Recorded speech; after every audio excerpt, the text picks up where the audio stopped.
কিভাবে কখনো যদি ভুল করে আমরা আমাদের কুইকবুকে ব্যাংক অ্যাকাউন্টটা পরিবর্তন করে ফেলি, তাহলে সেটা আমরা কিভাবে আবার কারেকশন করে নেব। ওকে।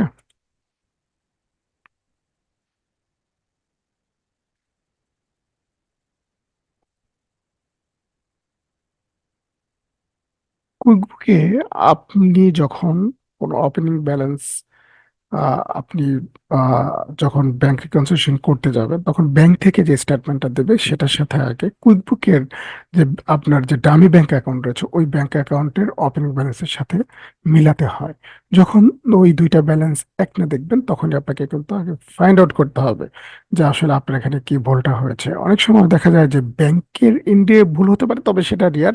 সাধারণত কুইকবুকের এন্ডেই বিভিন্ন সমস্যার জন্য এই ওপেনিং ব্যালেন্সটা হয়। তার মধ্যে একটা কারণ হলো যে আমি আগেই বলেছি যে হয়তো আমরা ভুল করে কোনোভাবে ওপেনিং ব্যাংক ব্যালেন্সটা ভুল এন্ট্রি দিয়েছি, অথবা অন্য একটা এন্ট্রি দিতে গিয়ে এটা পরিবর্তন হয়ে গেছে। ওকে।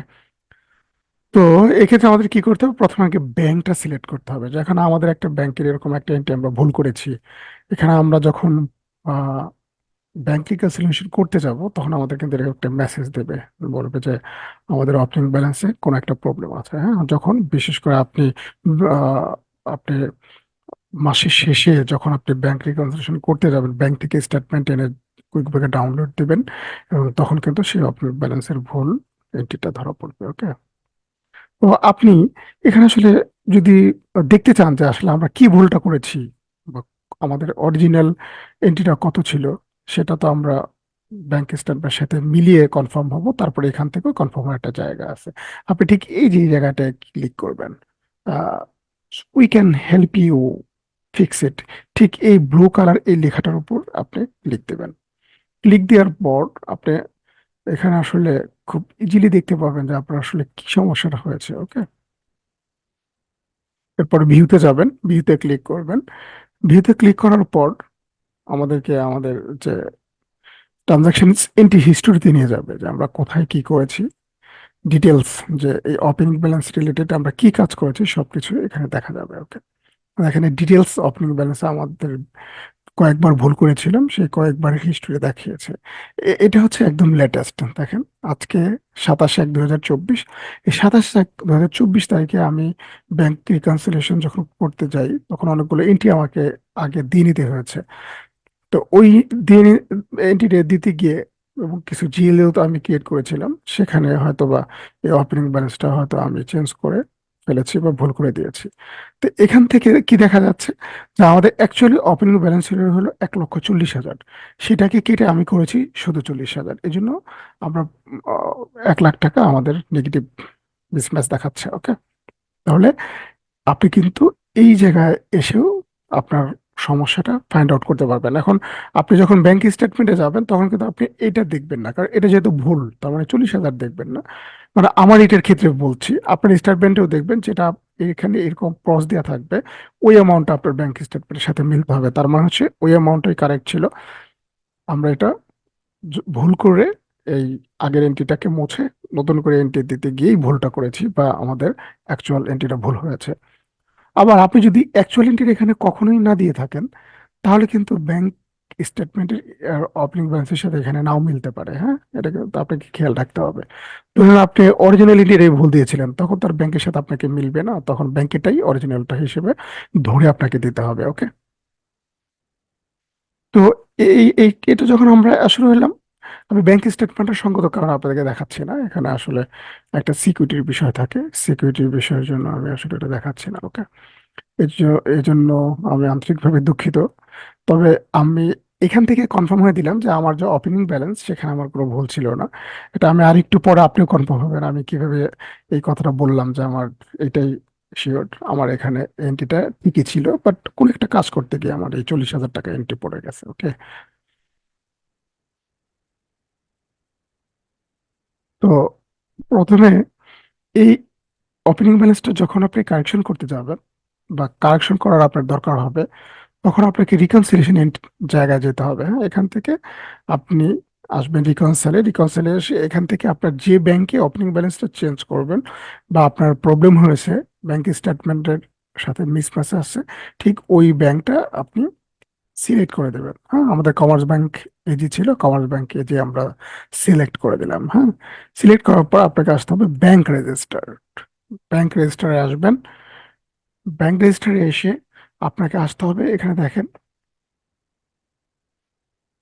আপনি এখানে মেমো কলামে আসবেন। হ্যাঁ, এই যে মেমো যে কলাম রয়েছে, এই মেমো কলামে দেখবেন এখানে ওপেনিং ব্যালেন্স কোনটা আছে।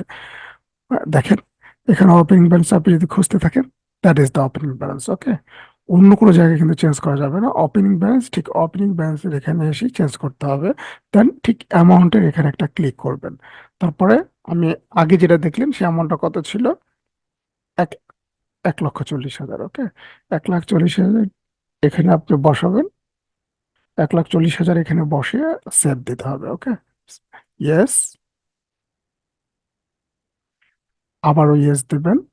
দেন দ্য ট্রানজাকশন সেভড। তার মানে আমাদের আমাদের যে ওপেনিং ব্যালেন্স যেটা ছিল আমরা কিন্তু কারেক্ট এখানে বসিয়েছি। আর এটা কিন্তু আমি বারবার বলছি, ব্যাংক স্টেটমেন্ট আমি আপনাকে দেখাতে পাচ্ছি না, আমার ব্যাংক স্টেটমেন্টে এই ব্যালেন্সটাই আছে। ওকে, আপনি আপনার ব্যাংক স্টেটমেন্টে যেটা সেটা বসাবেন, অথবা ব্যাংক যদি কখনো ভুল করে থাকে আপনার কুইকবুকে যেটা বসিয়েছেন সেটা যদি আপনি কনফিডেন্ট হন যে আপনারটা রাইট আছে, ব্যাংকও ভুল করতে পারে বাট সেটা রেয়ার হয়, তাহলে আপনি ব্যাংকের সাথে কথা বলবেন। ব্যাংক রেকটিফাই করে যে স্টেটমেন্ট দেবে সেটার সাথে তখন কিন্তু আপনার এটা মিলে যাবে, তখন আর আপনার কুইকবুকটা চেঞ্জ করতে হবে না। কুইকবুকটা শুধুমাত্র তখনই চেঞ্জ করতে হবে যখন আপনি ভুল করেছেন, ব্যাংক রাইট আছে। বাট ব্যাংক নর্মালি মেজরিটি কেসেই ব্যাংক কিন্তু অ্যাকুরেট ব্যালেন্স দেয়, ব্যাংকেরটা ভুল কমই হয়। ওকে, বাট হতে পারে, এটা এমন না যে ব্যাংক ভুল করে না, ব্যাংকেরটাও হতে পারে। তবে সেক্ষেত্রে আপনি নিজেরটা বা আপনারটা আপনি আগে শিওর হয়ে নেবেন। ওকে, এরপরে ব্যাংকের সাথে কমিউনিকেট করবেন। আচ্ছা, এবার আমরা দেখি আমাদের আগে যে 1,00,000 টাকা আমাদের মিসম্যাচ দেখিয়েছিল, এখন আসলে সেটার কি অবস্থা। দেখেন এখন কিন্তু আর মিসম্যাচ দেখাচ্ছে না। ওকে, কমার্স ব্যাংক কেজি আমাদের যে 1,00,000 টাকা নেগেটিভ মিসম্যাচ দেখাতে ছিল, এখন আর সেটা নেই। তার মানে আমাদের ব্যাংক স্টেটমেন্ট যেটা আমি এখানে আপলোড দিয়েছি, আগেই দিয়েছি আমি বলে নিলাম, আমি যেহেতু ব্যাংক স্টেটমেন্টটা আপলোড দিয়েছি এই জন্য কিন্তু আমার এটা মিসম্যাচটা ধরেনি, তার মানে অ্যাকুরেট আছে আমার ব্যাংক স্টেটমেন্টের সাথে। ওকে, আপনিও যখন এইভাবে করবেন আপনারটাও দেখবেন, আর তখন এই রেড কালার মেসেজটা এখানে দেবে না। ওকে, তো আশা করি ভিডিওটা আপনারা বুঝতে পেরেছেন ডিয়ার ভিউয়ার্স। আমি নিয়মিত VAT tax, cloud base accounting, specially QuickBook এবং জিরোর উপর নিয়মিত এই চ্যানেলে ভিডিও দেই, এবং আমি ট্যাক্স ভ্যাট এবং কুইকবুক জিরোর উপর বিভিন্ন কনসালটেন্সি সার্ভিস প্রোভাইড করি। সাথে সাথে আমি এইসব বিষয়গুলোর উপর, বিশেষ করে কুইকবুক ট্যাক্স ভ্যাটের এবং জিরোর উপর আমি বিভিন্ন ধরনের ট্রেনিং প্রোগ্রাম আয়োজন করে থাকি। তো আপনাদের যদি এই বিষয়ে কোনো ইন্টারেস্ট থাকে বা আপনারা যদি কোনো প্রবলেম ফেস করেন, এই প্রবলেমগুলো আমাকে কমেন্ট বক্সে জানাতে পারেন, অথবা স্ক্রিনে দেখা নাম্বার বা ইমেলে আপনি ইমেল করে আমাদেরকে জানাতে পারেন। ওকে, তো বন্ধুরা, পরবর্তী ভিডিও দেখার আমন্ত্রণ জানিয়ে আজকের মতো এখানেই শেষ করব। সকলেই ভালো থাকবেন।